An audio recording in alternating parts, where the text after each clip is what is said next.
এক গ্রামে লালু নামে এক লোকের হোটেল ছিল। সেখানে শুধু চিকেন ভাত পাওয়া যেত।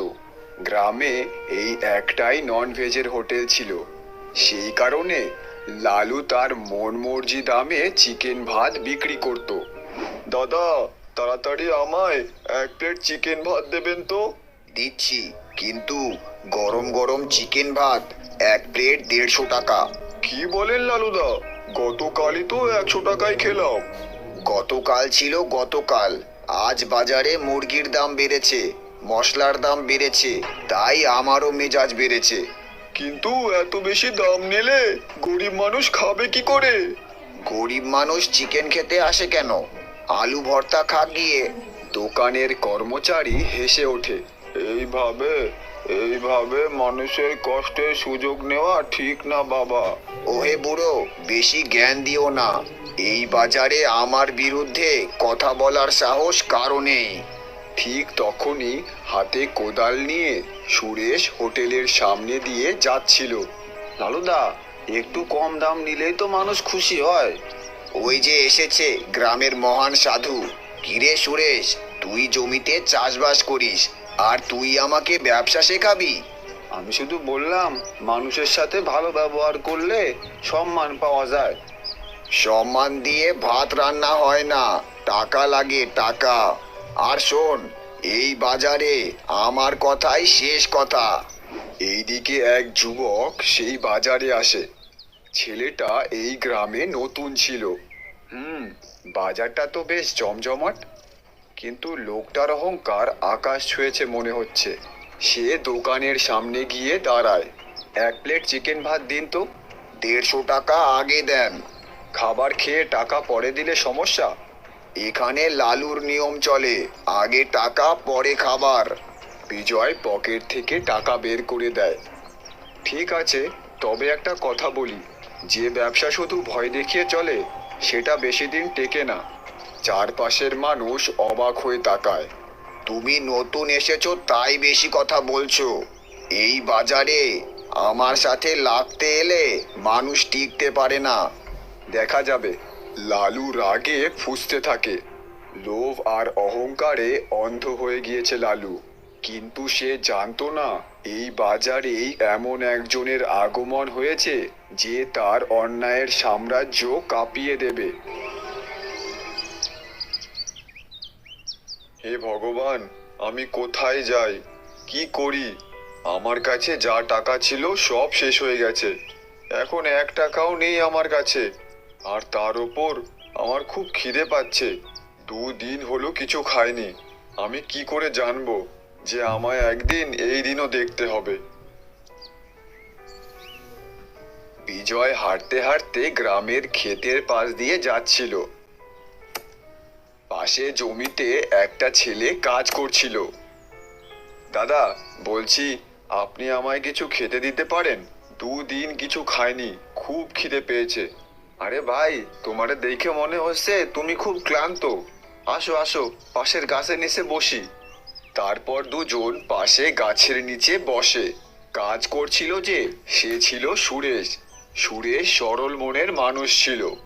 দেখো ভাই, আমার কাছে সাইডে রুটি আছে, আর সাথে মা লঙ্কার চাটনি দিয়েছে। তোমার যদি সমস্যা না থাকে, আমরা দুইজন এটা ভাগ করে খাইতে পারি। বিজয় খাবার দেখে খুশি হয়ে যায়। আরে দাদা, যাই হোক, আমার খুব খিদে পেয়েছে, দাও তাড়াতাড়ি আমায়। তারপর দুজন রুটি আর লঙ্কার চাটনি খেতে শুরু করে। ওরা দুজনেই খুব ক্ষুধার্ত ছিল, তাই খুব তাড়াতাড়ি রুটিগুলো শেষ করে ফেলে। তুমি তো এই গ্রামের না, কোথা থেকে আইছো? আর তোমার নাম কি? বিজয় নাম আমার। আর এখনকার মতো আমার কেউ নেই। আর তোমার অনেক অনেক ধন্যবাদ আমাকে খাবার খাওয়ানোর জন্য। তাইলে তুমি কোথায় থাকতেছো? বিজয় কিছু না ভেবেই সোজা বলে, এখন তো আমার কাছে না থাকার জায়গা আছে, না খাবার জায়গা আছে। যদি তুমি তোমার সাথে থাকতে দাও তাহলে অনেক সাহায্য হয়। আমি তো একজন গরিব কৃষক। তোমার সমস্যা না থাকলে তুমি আমার ছোট্ট ঘরে থাকতে পারো, কিন্তু হ্যাঁ, খাবারের জন্য তোমার এই কিছু করতে হবে। দুজনে এই সব কথা বলে সুরেশের বাড়ি চলে যায়। সুরেশ তার মায়ের সাথে থাকতো। সুরেশদেরকে দেখে সুরেশের মা বলে, তোমার সাথে এটা কে? কোথা থেকে নিয়ে আসলে একে? মা, ও বিজয়। ও খুব ক্ষুধার্ত ছিল। আমার টিফিন না আমি আর ও ভাগ করে খাইছি। ওর কোনো থাকার জায়গা নাই, তাই আমি ওরে আমাদের বাড়িতে নিয়ে আসলাম। এটা তো ঠিক আছে বাবা, কিন্তু আমাদের কাছে আমাদেরই খাবারের টাকা নেই। আমরা অন্য কাউকে কি করে খাওয়াবো?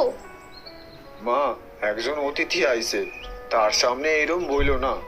বিজয় তাদের কথা শুনে বুঝতে পারে যে তাদের পরিস্থিতি খুব খারাপ ছিল। মা, আমরা বাজারের দিকে ঘুরে আসি। তারপর সুরেশ আর বিজয় বাইরে বেরিয়ে যায়। সুরেশ ভাই, তোমার মা এরকম কেন বলছিল? যদি তোমার টাকার এতই সমস্যা, তাহলে তুমি চাষবাস কেন করছো? ভাই, কি বলবো আর, এক সময় আমার মায়ের খুব শরীর খারাপ হয়েছিল, যার জন্য আমি গ্রামের প্রধানের কাছ থেকে কিছু টাকা ধার নিছিলাম। তারপর আমি ওই টাকা শোধ করতে পারি নাই, তাই আমি ওনার ক্ষেতে কাজ করতেছি। যা ধার ছিল সব কাজ কইরে শোধ করব। সুরেশের কথা শুনে বিজয় সবকিছু বুঝে যায়। আরে, তাহলে তুমি কিছু ব্যবসা করো না কেন? এত লোক ছোট ছোট ব্যবসা করছে, তোমার চাষবাস থেকে ভালো কামাই হবে ব্যবসাতে। আমার কাছে এত টাকা নাই। যা টাকা কামাই করি তার বেশিরভাগটাই প্রধান নিয়ে নেয়, আর যা টাকা বাইসে থাকে সেই দিয়ে আমার আর আমার মায়ের কোনো রকমে পেটটা চলে। তারপর দুজনে গ্রামে ঘুরতে থাকে। তারা বাজারে যায়। বাজারে অনেক খাবারের দোকান ছিল, কিন্তু সব থেকে বেশি ভিড় লালুর হোটেলেই ছিল, কেননা লালু একাই চিকেন কারি বিক্রি করত। আরে সুরেশ, এত খাবারের দোকান দেখলাম, কোথাও এত ভিড় ছিল না। ওইখানে এত ভিড় কেন? ওখানে কি বেচছে যার জন্য এত ভিড়? এইটা তো লালুর হোটেল। লালু আমাদের গ্রামের খুব অহংকারী এক লোক। ও একাই চিকেন ভাত বিক্রি করে, এই জন্যই লোকেদের ভিড় সব সময় থাকে ওর হোটেলে। আরে, গ্রামবাসীদের চিকেন যখন এতই ভালো লাগে, তাহলে অন্য কেউ চিকেনের হোটেল কেন খুলছে না? কি কইরে খুলবে? ওই যে লালু, ও শয়তান লোক। যদি কেউ সাহস কইরে চিকেন বা মটনের হোটেল খোলে, তাইলে ও কিছু না কিছু কইরে সেটা বন্ধ কইরেই দেয়। দুজনে এইরকম কথা বলে সেখান থেকে চলে যায়। তারপর তারা বাড়ি ফিরে আসে। রাতে যখন তারা খাবার খাচ্ছিল, শোন বাবা, মাস হতে চললো, কাল কিছু টাকা প্রধানের কাছ থেকে নিয়ে আসিস। ঠিক আছে মা, আর কিছু টাকা চেয়ে নেব ওনার থেকে। সুরেশ, তোমার যদি কোনো অসুবিধে না থাকে, আমি কি কালকে তোমার সাথে প্রধানের বাড়ি যেতে পারি? ঠিক আছে ভাই, কাল তুমি আমার সাথে প্রধানের বাড়ি যেও। তারপর সুরেশ আর বিজয় শুয়ে পড়ে। পরদিন সকাল, লালুর দোকানে ভিড় ছিল। লোকেরা মজা নিয়ে চিকেন কারি খাচ্ছে। দাদা, চিকেন ভাত খাওয়ার পর যদি চাটনি পাঁপড় থাকতো, তাহলে ব্যাপারটা পুরো জমে যেত। এ কি, এটা বাড়ি পেয়েছেন নাকি? একে তো 150 টাকায় চিকেন ভাত খাওয়াচ্ছি, তার উপর চাটনি পাঁপড় চাইছেন? এইদিকে সুরেশ আর বিজয় প্রধানের বাড়ি রওনা করেছে। এসো এসো সুরেশ, কি ব্যাপার? ক্ষেতের সব কাজ ঠিকঠাক হচ্ছে তো? হ্যাঁ প্রধান মশাই, কাজ ঠিকঠাক চলতেছে। আমি বলতে আসলাম যে এই মাসে কিছু টাকা যদি পাওয়া যেত। একে তো তুমি আমার থেকে টাকা ধার নিয়ে রেখেছো, আর তুমি যা কাজ করো তাতে তো আমার টাকা শোধ হবে না, আর তুমি আরো টাকা চাইছো। প্রধান মশাই, আমি তো আপনার এখানেই কাজ করি। আপনি যা টাকা দেন ওই টাকাই। আমি এর থেকে বেশি টাকা আর কোথায় পাবো যে আপনার টাকা শোধ করব? যত টাকা তুমি কাজ করে কমিয়েছিলে, সুদের ওপর সুদ লেগে আবার সেই টাকা বেড়ে গেছে। আমার মনে হয় না তুমি কখনো তোমার টাকা শোধ করতে পারবে। পরিষ্কার বলছি, শোনো সুরেশ, যদি তুমি 1 মাসের মধ্যে ধারের সব টাকা শোধ না করো, তাহলে আমি তোমার বাড়ি জমি সব নিয়ে নেব। প্রধান মশাই, আমায় ক্ষমা করুন। আমি এত তাড়াতাড়ি আপনার টাকা কি কইরে শোধ করব? আমারে আর একটু সময় দিন। অনেক সময় তোমায় দিয়েছি, আর না, 1 মাস আছে। তুমি যা করার করতে পারো, কিন্তু আমার 1 মাসের মধ্যে 30,000 টাকা লাগবেই। তারপর সুরেশ সেখান থেকে উদাস হয়ে চলে আসে। ভাই তুমি ভেঙে পড়ো না, সব ঠিক হয়ে যাবে। কি করে ঠিক হবে ভাই? আমি এত টাকা কোথা থেকে আনবো? আমার তো চাষ করেই সময় চলে যায়। চাষ করে তুমি এত টাকা কামাতে পারবে না, আমাদের অন্য কিছু করতে হবে। দেখো, আমার কাছে একটা বুদ্ধি আছে। আমি যবে থেকে এই গ্রামে এসেছি তবে থেকে দেখছি তোমার এই গ্রামে চিকেন ভাতের হোটেলে খুব ভিড় থাকে। যদি আমরা কিছু কইরেও চিকেন ভাতের দোকান দিই, তাই হইলে ওই লালু বন্ধ করে দেবে। আরে আমরা কপি করব তবে না বন্ধ করবে? আর ও তো অনেক বেশি দামে বিক্রি করে ওর চিকেন ভাত। লোকেরা খেতে পারছে না, তাই অনেকে না খেতে পেরে চলে যাচ্ছে।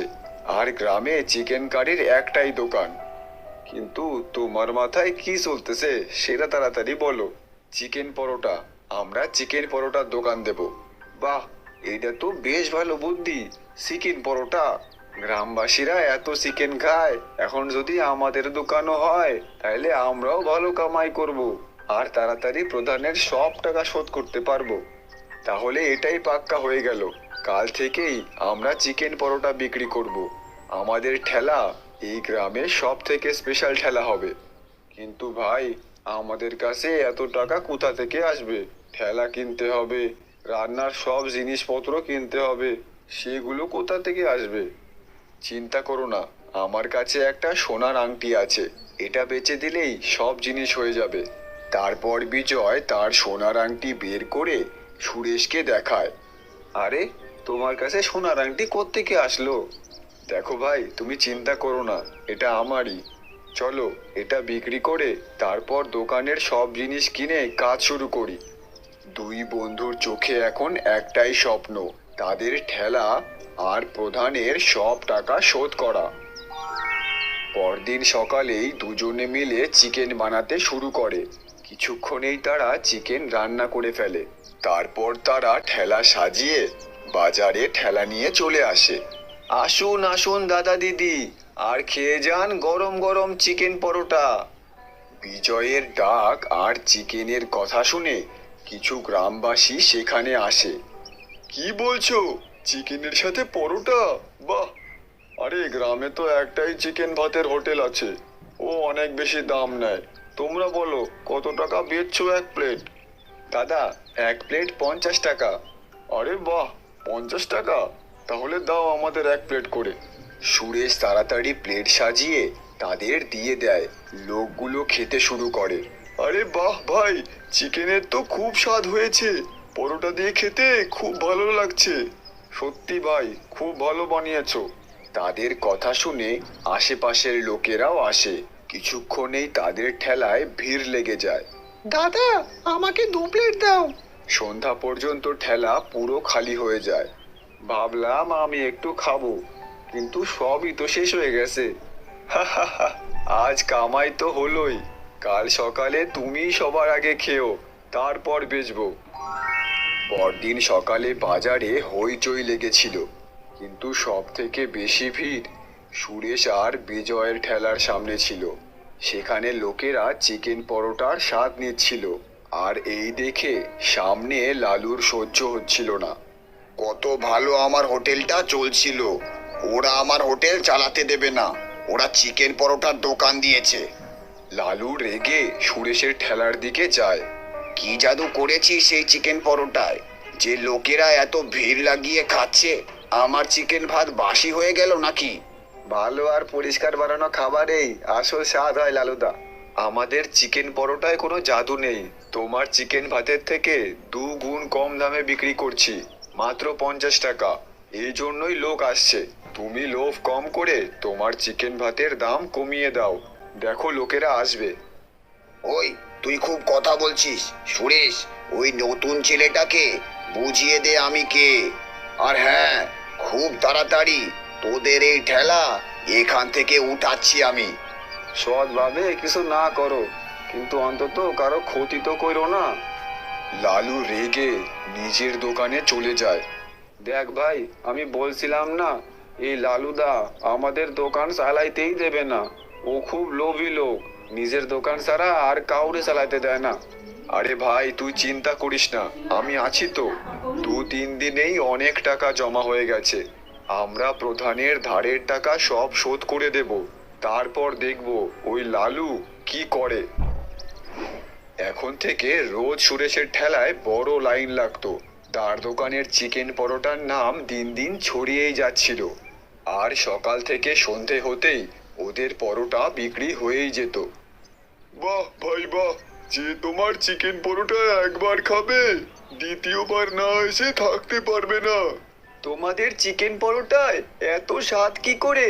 কি দাও এতে? আমার ছেলে তো খুব বায়না করছে খাবার জন্য। হ্যাঁ দিই তো, আমাদের বন্ধুত্বের ভালোবাসা দিই এতে।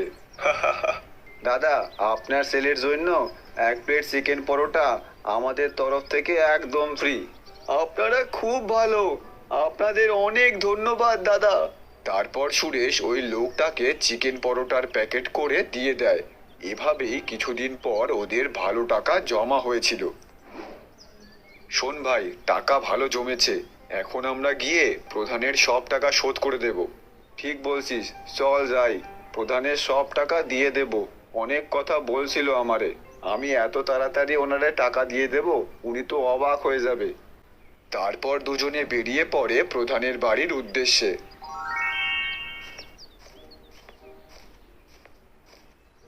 এসো সুরেশ আর বিজয়, তোমাদের দুজনের চিকেন পরোটার ব্যাপারে অনেক শুনেছি। পুরো গ্রামে খুব চর্চা হচ্ছে। হ্যাঁ প্রধান মশাই, এই জন্যই তো আপনার পুরো টাকা শোধ করতে আইছি। এই নেন আপনার পুরো সুদের সাথে 30,000 টাকা। আমরা দুইজনে দিন রাত কাজ কইরে এই টাকা কামাইছি। এত তাড়া কিসের ছিল? কদিন পরেই দিতে। আর চিকেন পরোটায় এত লাভ হচ্ছে। ওনার কথা শুনে বিজয় মনে মনে ভাবে, টাকা দেখে সব লোকেরই মন বদলে যায়। ওই দিন কত রেগে কথা বলছিল উনি। বিজয় আর সুরেশ আজ খুব খুশি ছিল, কেননা ওরা তাদের পরিশ্রমে প্রধানের সব টাকা আজ শোধ করে দিয়েছিল। দুজনে কথা বলতে বলতে তাদের বাড়ির দিকে যাচ্ছিল। তখনই রাস্তার পাশের মিষ্টির দোকান থেকে মনোজ নামে এক ময়রা কাকা তাদের ডাকে। বলো বাবা সুরেশ, তোমার ঠেলায় ভালো বিক্রিবাট্টা হচ্ছে তো? হ্যাঁ কাকা, আপনাদের আশীর্বাদে ভালোই চলতেছে। কিন্তু মনে রেখো বাবা, সব সাফল্যের পেছনে খারাপ নজরও লেগে থাকে। কাকা, আপনি কি বলতে চান? বাবা, আমি এক সময় বিরিয়ানির দোকান খুলেছিলাম, কিন্তু ওই লালু মিথ্যে বদনামি দিয়ে আমার দোকান বন্ধ করে দিল। এই জন্য বলছি একটু সাবধানে, নিজের খেয়াল রেখো। তারপর দুজনেই বাড়ি চলে যায়। দেখো চোখে চোখে সর্ষে ফুল, করুক মাথা ঝিম ঝিম। আর সেদিন রাতেই লালু বুদ্ধি আটছিল। এই বটু শোন, সব সময় নেশায় থাকিস। আজকে আমি তোকে একটা কাজ বলছি, কাজটা ভালো করে করতে হবে কিন্তু, বুঝেছিস? আরে মাতাল, ভালো করে শোন। ওই যে সুরেশ আছে না, ওর ঠেলা ওখান থেকে গায়েব করে দে, বুঝলি? তারপর তুই যা চাবি তাই দেব। আরে চিন্তা করো না কালুদা, এমন জায়গায় সরিয়ে দেব যে কেউ খুঁজেই পাবে না। আপনি শুধু একটা বোতল রেডি রাখবেন। তারপর বটু ওখান থেকে টলতে টলতে বেরিয়ে পড়ে।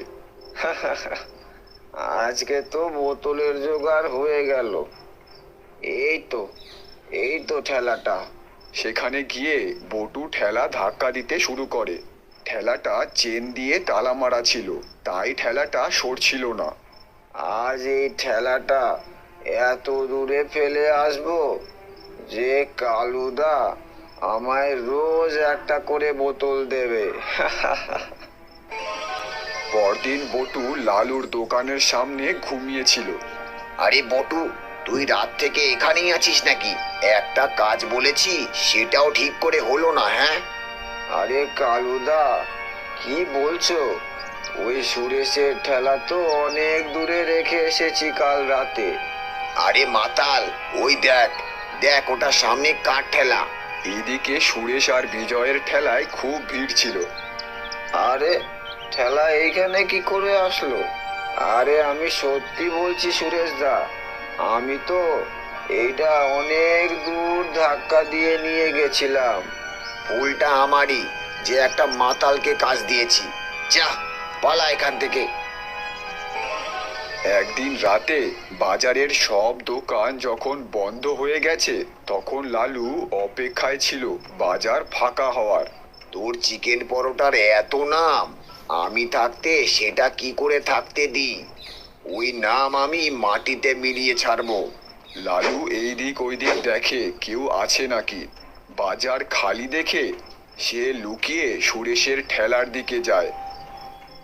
ওইদিকে দুই বন্ধু খুব খুশি ছিল। এইরকমই চলতে থাকলে তাইলে আমরা আমাদের একটা হোটেল খুলে নেব, আর হোটেলের সামনে বড় করে নাম হবে সুরেশ আর বিজয়ের চিকেন পরোটা। দেখ ভাই, দোকান চলে আর না চলে, কিন্তু কখনো মনে লোভ আসতে দিবি না। দোকান সব সময় পরিশ্রম আর সততার সাথে চলে। পরদিন দুজনে ঠেলা খুলেছিল, আর প্রতিদিনের মতো ঠেলায় ভিড়ও ছিল। পুলিশ আর কিছু লোক সেই ঠেলায় আসে। আমি ইন্সপেক্টর দয়া, আমার কাছে অভিযোগ আছে যে আপনি আপনার চিকেন পরোটায় কিছু মিশিয়ে গ্রাহকদের খাওয়াচ্ছেন। কি বলছেন স্যার, এমন কি হলো? আরে ইন্সপেক্টর স্যার, আমিও শুনেছি কোনো সমস্যা আছে ওদের চিকেন পরোটায়। আরে উনি মিথ্যা বলতেছে। আমাদের দোকানের খাবারে আমরা কোনো খারাপ জিনিস মিলাই না স্যার, এইটা কেউ আমাদের ফাঁসাচ্ছে। যতক্ষণ না তল্লাশি না হয় আমরা কিছু বলতে পারবো না। আমাদের ঠেলা পুরো তল্লাশি নিতে হবে। ঠিক আছে স্যার, আপনি তল্লাশি করুন, আমরা কিছু খারাপ করি না, তাহলে ভয় কেন পাবো? হ্যাঁ ঠিক আছে, তোমরা সবাই পেছনে যাও। এইদিকে বাজারে কিছু লোক জড়ো হয়ে যায়। সবাই এই সব ঘটনা দেখছে। তখনই পুলিশ একটা প্যাকেট পায় যাতে কিছু সন্দেহজনক পদার্থ ছিল। এটা কি? আমরা জানি না স্যার, এইটা এখানে কি করে আসলো? ও, এবার বুঝতে পারলাম, এই জন্যই চিকেন পরোটার এত চল। দেখো দেখো গ্রামবাসী, এই দেখো। এইসব দেখে বিজয়ের খুব রাগ হয়। সে লালুর দিকে আঙুল দিয়ে বলে, তুমি খুব লোভী লোক, এগুলো সব তোমার চাল, কেননা তোমার হোটেল তো চলছে না। আরে চোরের জোর গলা, নিজেরা খাবারে ওষুধ মেশাচ্ছিস আর দোষ আমায় দিচ্ছিস। তাদের মধ্যে প্রধান দাঁড়িয়ে ছিল। সে বলে, হ্যাঁ ভাই, তাই ভাবি, এত টাকা এত তাড়াতাড়ি কি করে দিয়ে দিল? যার কাছে ফুটো করিয়ে ছিল না, সে নিজের ঠেলা খুলে ফেলেছে, আর ঠেলা খুলেই বেশি বিক্রির জন্য ওষুধ দিয়ে খাবার বিক্রি করছিলি। এইসব শুনে গ্রামবাসীরা নিজেদের মধ্যে আলোচনা করতে শুরু করে। তখনই হঠাৎ বিজয় বলে, আমি জানি কে এটা করেছে। হ্যাঁ, আপনি কি জানেন বলুন। ঠিক আছে, এখন আমার কাছে আর কোনো রাস্তা নেই। তারপর বিজয় তার পকেট থেকে একটা কার্ড বের করে আর পুলিশকে দিয়ে দেয়। পুলিশ ওই কার্ড দেখে অবাক হয়ে যায়। আরে, রয়্যাল হোটেলের মালিক বিজয় সিং? কি আপনি শেখর সিং এর ছেলে? বিজয় ভাই, সত্যিই তুই হোটেলের মালিক? হ্যাঁ। এইসব শুনে গ্রামের লোকেরা অবাক হয়ে যায়। সব থেকে বেশি তো সুরেশ অবাক হয়েছিল, কেননা এত বড় হোটেলের মালিক এই গ্রামে এসে ঠেলায় কেন কাজ করছে? ও মিথ্যে বলছে, না হলে ও গ্রামে এসে ঠেলা কেন লাগাবে? ও নকল কার্ড বানিয়ে এনেছে। হঠাৎ তখনই গ্রামে এক গাড়ি আসে। সেই গাড়ি থেকে বের হয় এক লোক। উনি ছিল শেখর সিং। ওনাকে দেখে সবাই অবাক হয়ে যায়। আরে স্যার, আপনি এখানে? বাবা, তুমি এখানে? বিজয় বাবা, তোর সময় শেষ হয়ে গেছে, এখন তুই এসে আমাদের হোটেল সামলাতে পারিস। বাবা, আমি আর একদিন এখানে থাকতে চাই। এখানে কিছু কাজ বাকি আছে, সেগুলো সেরে আমি পরদিন বাড়ি ফিরবো। ঠিক আছে বাবা, কিন্তু তাড়াতাড়ি আসিস। এই বলে শেখর সিং চলে যায়। এখন সবাই বিজয়কে বিশ্বাস করে যে সে সত্যিই বলছিল। স্যার, বলতে পারবেন এই প্যাকেটে কি আছে? এটা একটা নেশার ওষুধ। এটা খাবারে মিলিয়ে খেলে সেই লোকের ওই খাবারের নেশা হয়ে যাবে। আমি সন্দেহ না, পুরো নিশ্চিতের সাথে বলছি, এটা লালুই করেছে। আগে গ্রামে আরো চিকেন মটনের হোটেল খুলেছিল, সেগুলো এইভাবেই বন্ধ করেছে ও। এটা মিথ্যে বলছে, এতে আমার কোনো হাত নেই। তুমি কি ভাবো এত বড় হোটেলের মালিক একটা ঠেলা চালাচ্ছে, সেটায় ওষুধ মিশিয়ে বিক্রি করবে? পুলিশ লালুর কথা না শুনে তাকে ধরে নিয়ে যায়। আর এইদিকে সুরেশ এটা ভাবছিল যে বিজয় কেন তার সাথে কাজ করছিল। বিজয়, তুই এত বড় হোটেলের মালিক হয়ে আমার সাথে কাজ কেন করতেছিলি? আরে আমার বাবা অনেক সরল আর উচ্চ মনস্ক মনের মানুষ।